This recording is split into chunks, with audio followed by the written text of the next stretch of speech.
Praise the lord అండి. చాలామందికి ఈ రోజుల్లో ఉన్న అతి పెద్ద డౌటు క్రైస్తవులు పూలు పెట్టుకోవచ్చా? లేకపోతే బొట్టు పెట్టుకోవచ్చా? నల్ల దుస్తులు ధరించొచ్చా? ధరించకూడదని చెప్పి చాలామందికి ఇది ఒక పెద్ద సందేహం అండి. అయితే బైబిల్ గ్రంథంలో చూసినట్లయితే ఇవి పెట్టుకోమని గాని, పెట్టుకోవద్దని గాని ఎక్కడ అసలు రాయలేదు.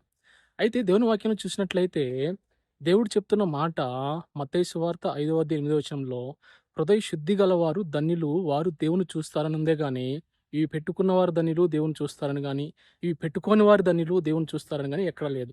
అయితే ఇది మనిషి యొక్క మనస్సాక్షికి సంబంధించిందండి. అంటే వ్యక్తిగతం. పెట్టుకోవచ్చు, పెట్టుకోకపోవచ్చు. అయితే ఎవరైతే హృదయ శుద్ధిగా ఉంటారో, అంటే ఇవేమి పెట్టుకోకుండా ఈ యొక్క శరీరంతో పాపం చేస్తూ అనేక విచ్చలవిడి కార్యాలు జరిగిస్తూ ఉంటే దేవుడు ఇష్టపడతాడా? ఇష్టపడ్డు. అయితే ఆయన కోరుకునేది మనిషి యొక్క హృదయాన్ని. హృదయ శుద్ధి గలవారు మాత్రమే ధన్యులని చెప్తున్నాడు గానీ, ఈ పెట్టుకున్నవారు, పెట్టుకోనివారు ధన్యులని చెప్పి ఎక్కడా లేదు.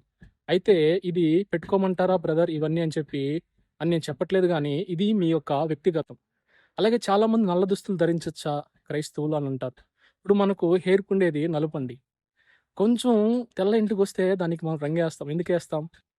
అలా అనుకుంటే అది కూడా తప్పే గదా! ఏది మనము చెడు దృష్టితో చూడకూడదు. చెడు దృష్టితో చూస్తే అది చెడుగానే కనిపిస్తుంది.